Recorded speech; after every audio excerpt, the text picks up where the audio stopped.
El Imperio Otomano ha quedado en la historia como el mayor imperio que conquistó muchas naciones. Algunos sultanes de la dinastía otomana gobernante ampliaron enormemente las fronteras de su estado mediante conquistas y política exterior. Los harenes de los grandes sultanes eran, por supuesto, objeto de especial curiosidad. Los musulmanes prestaban especial atención a la protección de sus mujeres. Los hombres de fuera tenían prohibido ver a las mujeres del harén. Las mujeres del harén del sultán estaban aisladas del mundo exterior y tenían prohibido salir del palacio de Topkapi. Los eunucos eran el vínculo entre las concubinas y el mundo exterior.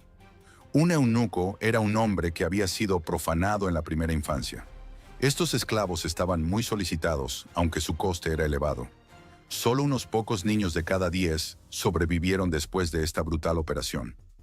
Los varones de ascendencia africana se veían especialmente favorecidos, y estadísticamente eran los que tenían más probabilidades de sobrevivir a la operación. Sin embargo, no solo los hombres que se convertían en eunucos sufrían abusos. Las mujeres no estaban en mejor situación.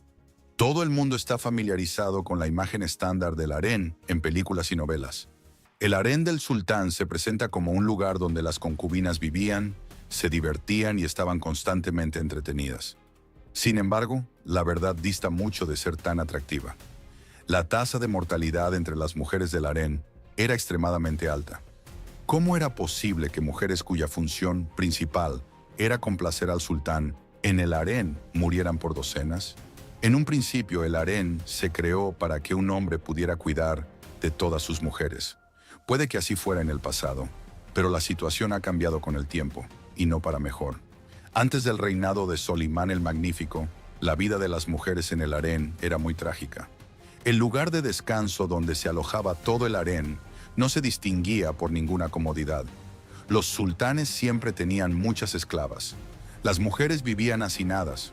No había espacio suficiente para todas. En los meses de invierno, el palacio de Topkapi estaba muy mal caldeado. Todas las habitaciones eran muy frías. Las concubinas se congelaban constantemente. Las que tenían un sistema inmunológico débil podían enfermar fácilmente e infectar a las demás.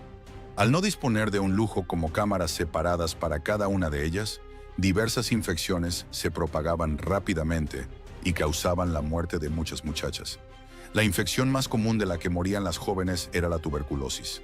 Esta enfermedad podía ser provocada por una alimentación insuficiente y por las condiciones generales de insalubridad del harén. Era frío y polvoriento, por lo que muchas mujeres se convertían en portadoras de la enfermedad. Las que eran más fuertes físicamente no podían manifestar la tuberculosis durante años, pero aún así esas mujeres podían contagiar a todas las demás del harén. La imposibilidad de salir a pasear y la humedad del interior creaban las condiciones ideales para la propagación del bacilo de Koch. A menudo las niñas cuyos padres no podían proporcionarles una vida decente eran llevadas al harén.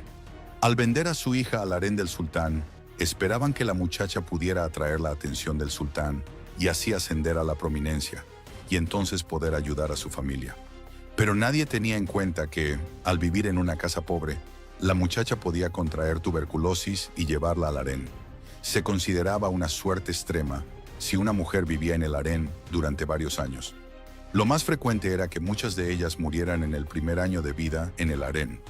Las condiciones insoportables, frío, humedad, mala alimentación, no favorecían una vida feliz. Era simplemente una cuestión de supervivencia. Las esclavas no debían llevar ropa elegante. Muchas vestían ropas que solo podían llamarse así condicionalmente. A las concubinas se les pagaba por estar en el harén. La paga era muy modesta y no permitía gastarla en ropa. La prioridad era otra. Las chicas utilizaban su salario para intentar organizar su vida de alguna manera. Tenían que dormir en colchones finos y cubrirse con mantas ligeras, por lo que las esclavas intentaban comprar solo lo estrictamente necesario. Su alimentación era aún peor. La comida era escasa, extremadamente desagradable, pero aún así no había suficiente para todos. Las mujeres vivían de hambre. Muchas de ellas intentaron escapar de la pobreza aceptando ser entregadas al harén, pero a cambio recibieron la misma existencia miserable. Tampoco hay que olvidar el estado moral de las mujeres. Muchas de ellas nunca pudieron ver al sultán en toda su vida. Nadie se ocupaba de su educación. Debido a la ociosidad y a las duras condiciones de existencia, las mujeres no dejaban de pelearse, escandalizar, conspirar e intrigar. Cada una de ellas competía con las demás por la atención del sultán, por la mejor comida o las mejores joyas. En general, una vida así no puede calificarse de enjambre. Ahora hablemos de cómo era el harén del sultán en aquella época. Las cámaras propiamente dichas, donde estaban las mujeres, tenían varios pisos. En un piso dormían las mujeres, en el otro podían hacer namaz y rezar.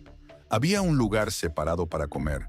Aunque la habitación era bastante espaciosa, está claro que no estaba diseñada para el número de esclavas que vivían allí permanentemente.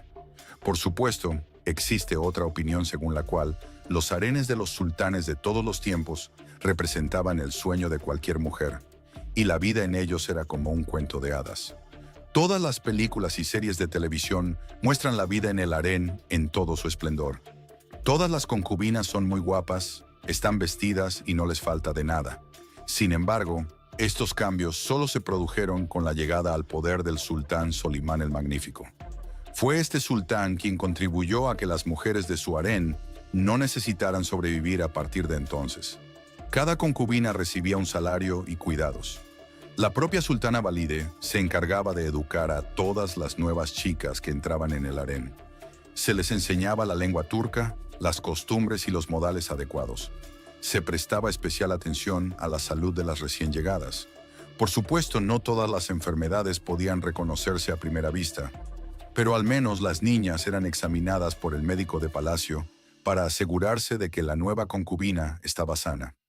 Esto se hacía principalmente por la salud del propio sultán, pero las mujeres del harén también se beneficiaban de ello. Aunque las enfermedades y epidemias se cobraban muchas vidas de vez en cuando, el número era mucho menor que cuando las mujeres simplemente intentaban sobrevivir. La vida de las concubinas en el Imperio Otomano, especialmente en el harén del sultán, era mucho más compleja y polifacética de lo que se suele describir en películas y libros. He aquí algunos datos interesantes sobre cómo vivían. 1. El harén no era solo un lugar de lujo. El harén no era solo un espacio de descanso para el sultán, sino también una especie de instituto educativo para las mujeres. Aquí se educaba a concubinas y doncellas. Aprendían idiomas, arte, música, danza, literatura, así como intrigas políticas. 2. Jerarquía en el harén. La vida de las concubinas estaba estrictamente sujeta a la jerarquía. Kalfs y Görzde. Las muchachas que empezaban se dedicaban al servicio y no tenían privilegios especiales. Iqbal. Eran las concubinas que gozaban de la atención del sultán. Haseki Sultán. La concubina favorita que daba a luz a un hijo del sultán recibía gran influencia y riqueza. Valida Sultán. La madre del sultán actual, la mujer más poderosa del harén, gobernaba sobre todos sus habitantes. 3. El harén no se limitaba al entretenimiento. Muchas concubinas del harén tenían ambiciones y aspiraban a altos estatus. Para ello, aprendían las reglas de palacio y las intrigas para atraer la atención del sultán. El harén era un escenario de lucha política y cada mujer intentaba promover sus propios intereses. 4. El destino de las concubinas tras vivir en el harén.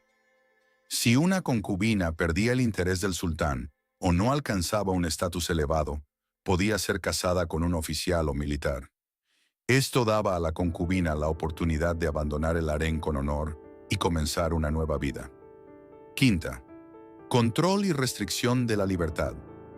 Las mujeres del harén vivían bajo el estricto control de los eunucos.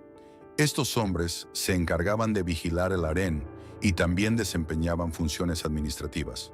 Sin embargo, a pesar de las estrictas normas, las mujeres participaban a veces en intrigas fuera del harén a través de sus parientes o aliados secretos. 6. Lujo legendario. El harén del sultán era un lugar lujoso. Las mujeres vivían en habitaciones decoradas con mármol, seda, telas caras y oro. Sin embargo, tal lujo solo estaba al alcance de las favoritas. Las demás concubinas podían vivir en condiciones mucho más modestas. 7. El camino al poder a través de la maternidad. El nacimiento de un hijo era la principal vía para que un sultán ascendiera en la escala social. Una concubina que daba a luz a un heredero recibía un estatus y una atención especiales, lo que le abría las puertas del poder y la influencia. Octavo, intrigas y conspiraciones políticas.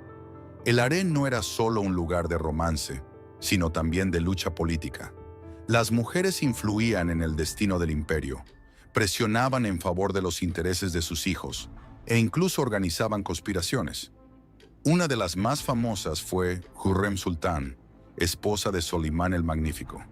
El harén del Imperio Otomano era un complejo microcosmos que combinaba lujo, intrigas, luchas de poder y el deseo de sobrevivir.